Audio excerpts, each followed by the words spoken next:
अरे भाइयों और बहनों, एक बार फिर से भारत ने दुनिया को दिखा दिया है कि हम सिर्फ बातें नहीं करते, हम करके दिखाते हैं। जब भी देश की सुरक्षा की बात आती है, तो हमारा जवाब होता है पूरी तैयारी, पूरी ताकत के साथ। और इस बार फिर से देश की सबसे खतरनाक और तेज मिसाइल ब्रह्मोस का परीक्षण किया गया है, वो भी अंडमान और निकोबार के रणनीतिक द्वीपों से। अब जरा सोचिए, ये कोई आम बात तो है नहीं।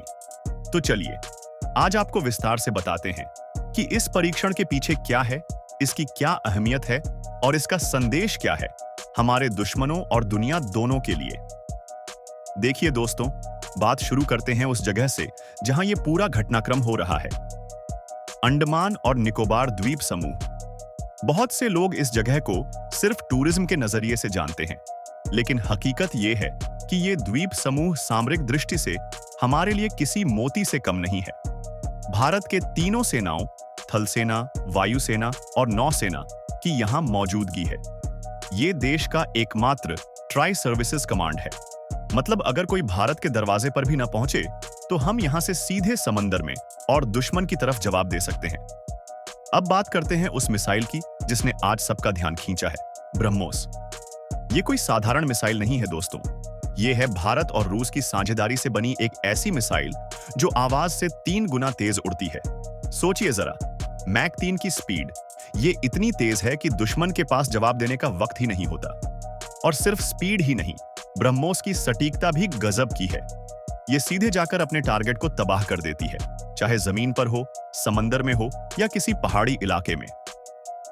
इस बार जो परीक्षण किया गया है वो अंडमान के एक द्वीप से दूसरे द्वीप तक किया गया है। इसको हम इंटर आइलैंड ट्रायल कहते हैं।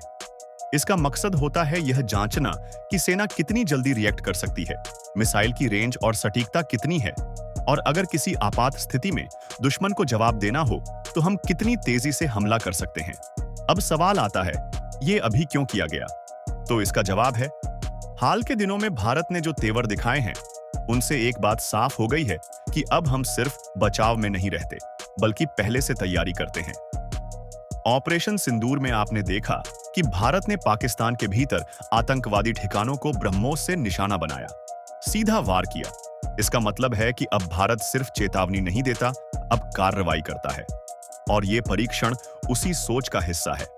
सरकार ने 23 और 24 मई को नोटम यानी नोटिस टू एयरमैन जारी करके अंडमान के आसमान को पूरी तरह से बंद कर दिया।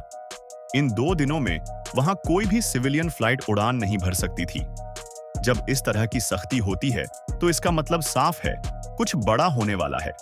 और ब्रह्मोस जैसी मिसाइल का परीक्षण कोई छोटी बात नहीं होती। अब जरा सोचिए, अगर भारत इस तरह की मिसाइल को अपने सुदूर द्वीपों से लॉन्च करता है तो इसका मतलब क्या हुआ? मतलब ये कि भारत की मारक क्षमता अब सिर्फ मुख्य भूमि, मेनलैंड तक सीमित नहीं रही। अब हम हर दिशा से, हर कोने से हमला करने में सक्षम हैं।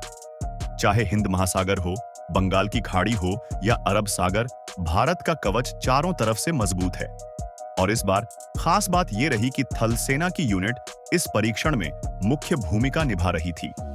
यानी सेना अब मिसाइल सिस्टम को जमीनी स्तर पर भी ऑपरेट करने की तैयारी कर रही है। पहले ब्रह्मोस को मुख्य रूप से नौसेना और वायुसेना इस्तेमाल करती थी, लेकिन अब थल सेना भी इसमें महारत हासिल कर रही है। ये इस बात का साफ संकेत है कि भारत अब अपने सभी हिस्सों को रक्षा रणनीति में जोड़ चुका है। जहां पहले लोग सोचते थे कि अंडमान दूर है, वहां कुछ नहीं हो सकता, अब वही अंडमान एक मजबूत सैन्य बेस बन चुका है। इस परीक्षण का दूसरा पहलू है कूटनीतिक और राजनीतिक संदेश। भारत ने यह साफ कर दिया है कि हम अब सिर्फ बातों पर नहीं, तैयारियों पर भरोसा करते हैं।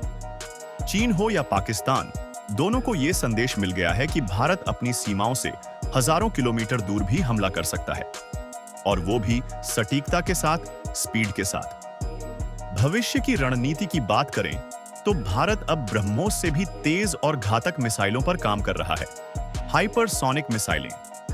इसके अलावा एयर डिफेंस सिस्टम्स भी देश में तेजी से तैनात किए जा रहे हैं, ताकि हम सिर्फ हमला न कर सकें, बल्कि किसी भी मिसाइल अटैक को बीच में ही नाकाम कर सकें।